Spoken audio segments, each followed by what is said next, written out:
आज का डेट है, क्या डेट है आज का मासूद? आज का डेट है 13 जून और आज हम देखने वाले हैं जिस स्टॉक के बारे में। तो आप टाइटल अगर पढ़ी गई होंगी दबा के वो फायदा है एक्चुअली। इसका हम पहले बेसिक टेक्निकल एनालिसिस कर लेते हैं। तो फिर पहले हमें स्विंग ट्रेडिंग करना है तो हमें मंथली टाइम फ्रेम पे देखना पड़ेगा। और यहाँ पे मंथ पे देखेंगे तो अब ट्रेंड पे स्टॉक हमें ट्रेड पैसे दिया स्टॉक का। अब इसका हम करेंट टाइम मार्क करेंगे। ये हमने करंट टाइम मार्क कर लिया, इसका सप्लाई जोन बन गया। इसका करंट लो मार्क करेंगे हम। करंट लो मार्क कर लेंगे वो इसका यहाँ पे। ये करंट लो हो गया। अब ये जो हमारा ब्लू लाइन है ये हमारा रिट्रेसमेंट पॉइंट है। ये जो हमारा ब्लू लाइन है ये हमारा रिट्रेसमेंट पॉइंट है। हमने रिट्रेसमेंट पॉइंट ढूंढा जैसे हमें ढूंढा फिबोनाची की हेल्प से। ये तो एंट्री एग्जिट हो गया, तो आगे बताऊँगा। अब इसमें हम रिट्रेसमेंट पॉइंट ढूंढेंगे। अब रिट्रेसमेंट पॉइंट ढूंढने के लिए हमें पहले फिबोनाची लगाना पड़ेगा। आपने फिबोनाची लगाया, ये हमारा होता है गोल्डन लाइन, जैसे 0.5 से 0.56 के बीच में। इसमें एक्चुअल अगर टॉप तो मूवमेंट आना होता है तो इसी में आता है मूवमेंट, इसी पॉइंट पे आता है।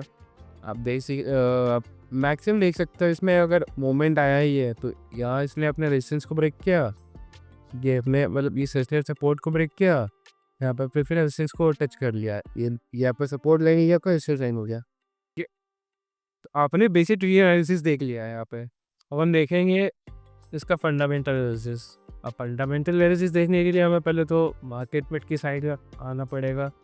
अरे मार्केट स्पेंस में डाटा होता है एनएससी का। एप्स की में देखोगे तो उसमें डाटा होता है आपका बीएससी का। तो सभी डाटा प्रोवाइडर अलग होते हैं, इस चलते कभी कभी डाटा में आपको अलग दिख मतलब कभी कभी आपको डाटा अलग दिख सकता है। कुछ और दिखा रहा होगा या तो कुछ और दिखा रहा होगा। अब जैसे हमें इसका फंडामेंटल रिपोर्ट देखते हैं तो यहाँ पे भी इसका मार्केट कैप कितना है। इसका मार्केट कैप है हमारा 19,391 करोड़ 0.44 करोड़। इसका सेल्स इस बार का सेल्स तो थोड़ा कुछ अच्छे मतलब इसमें बैंक है तो सेल क्या आ जाएगा इसका, एफडी हो जाएगा या तो फिर अकाउंट हो जाएगा। इसका अकाउंट के खुलते हैं तो हो जाएगा, या तो फिर आप बैंक पे लोन बोल सकते हो या तो इंटरेस्ट बोल सकते हो। अब इसका फंडामेंटल आपको खुद से पढ़ जाना है। आप मार्केट स्क्वाड की वेबसाइट पर आ सकते हो, आप ऐसा फंडामेंटल खुद से पढ़ सकते हो उसका। अब इसमें हम देखेंगे नए शेयर होल्डर के बारे में। तो हम यहाँ पे देख सकते हैं मैक्सिमम शेयर होल्डर नहीं, इसके मतलब बेजर में अच्छे शेयर होल्डर है कौन। यहाँ पे देख सकते हैं SBI स्मॉल कैप, रेखा देने वाला, HBSC एल फंड, HDFC, मतलब इसमें बड़े बड़े प्रमोटर्स इंस्टीट्यूशन का एंट्री है इस पर। अब यहाँ पे देख सकते हैं प्रमोटर से अपनी एंट्री कम कर दी है, म्यूचुअल फंड ने अपनी एंट्री बढ़ा दी है, मतलब उन्होंने भी कम कर दी इस क्वार्टर पे। फिर FIS ने अपनी एंट्री बढ़ा दी इस बार, इंश्योरेंस कंपनी ने अपनी एंट्री बढ़ा दी है, FIS ने अपनी एंट्री बढ़ा दी है, इंडिविजुअल इन्वेस्टर ने अपनी एंट्री बढ़ा दी है। और इसमें ग्रोथ आ सकता है, मतलब अच्छा रेंज हो सकता है। अगर इसको स्टॉक को ट्रेल करना चाहो तो आपके लिए बेटर है, ट्रेल कर रहा हो आप इसको, क्योंकि फंडामेंटल हर क्वार्टर पे बढ़ते जा रहे हैं। पिछले क्वार्टर पे 28% हुआ था, इस क्वार्टर पे 17% हुआ है ग्रोथ।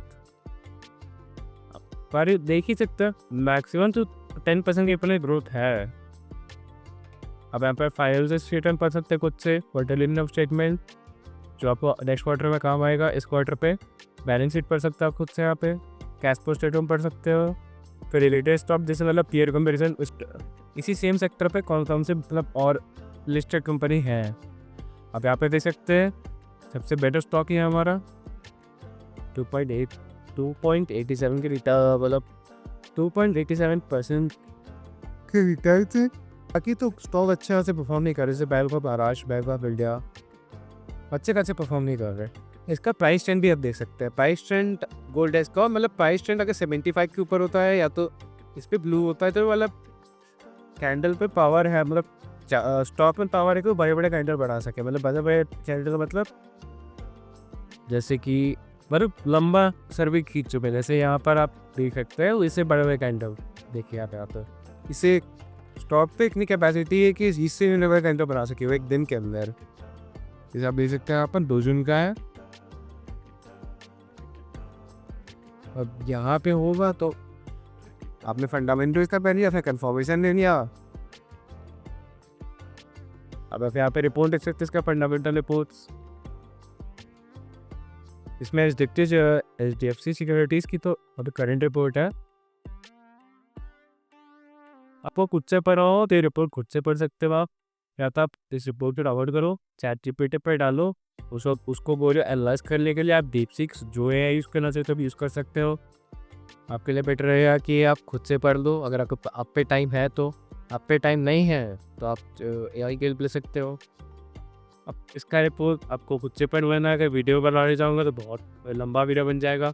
अब इसका हम देख सकते हैं एस्टिमेटेड प्राइस, मतलब फॉरकास्ट कितना हो, मतलब फॉरकास्ट किया गया तो नेक्स्ट 12 मंथ में कितना प्राइस हाई जा सकता है। उसका करंट प्राइस अभी 247.77 और इसका मैक्सिमम फॉरकास्ट है 12 मंथ के अंदर 325, जो कि होता है 34.99% होता है। या तो स्टेबल रहेगा भाई, इस साल के एंड तक में रह सकता है, तो नेक्स्ट जून तक में रह सकता है। तो 260 8.1%, मतलब मैक्सिमम स्टॉक डाउन भी आता है, अगर सेल भी कम हो जाता है नेक्स्ट क्वार्टर, मतलब इस जो क्वार्टर की रिपोर्ट आने वाली उसमें इसका अगर स्टॉक तो नीचे जाएगा तो फिर 201 तक जाएगा, मतलब -16.5%। उनको सेल करके वहाँ पे ख़रीदना होता है खरीद सकते हैं, आपके लिए बेटर रहेगा।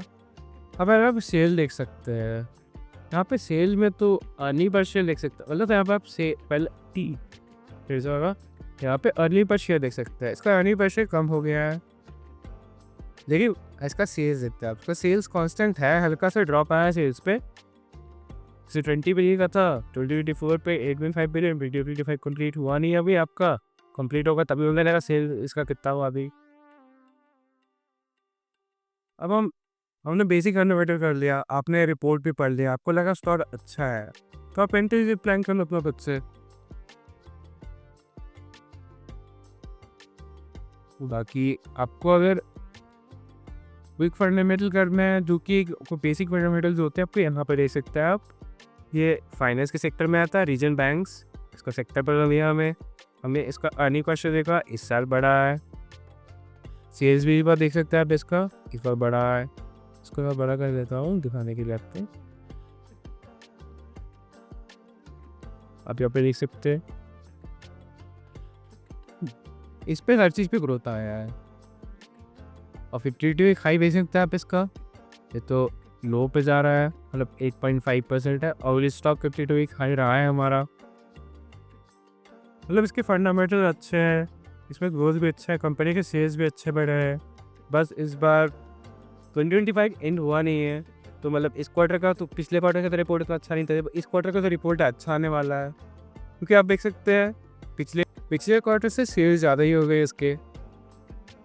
पिछले क्वार्टर थे 295.53.4 करोड़ थे, इस बार हो गया है 3025.3 करोड़, मतलब इसका सेल्स अच्छा हुआ है, मतलब कंपनी बेटर परफॉर्म कर सकती है। आप इसका मैक्सिमम आप देख सकते हो उसका कि 3 मंथ में स्टॉक ने आपको दिया है 24.12%, 1 महीने में आपको दिया है स्टॉक ने 11.22%, और 1 वीक में दिया है स्टॉक ने आपको 4.9%। मतलब ये स्टॉक बेटर है आपके लिए। और वीडियो के लिए थैंक यू।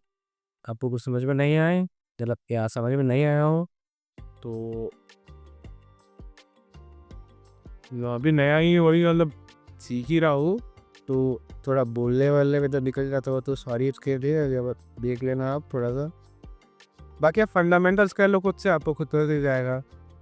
बाकी आप बेसिक टेक्नोलॉजीज तो आपको खुद से करना आता ही होगा, तभी आप वीडियो देख रहे हो, और आपको नहीं आता तो आप वीडियो नहीं देखते वाली।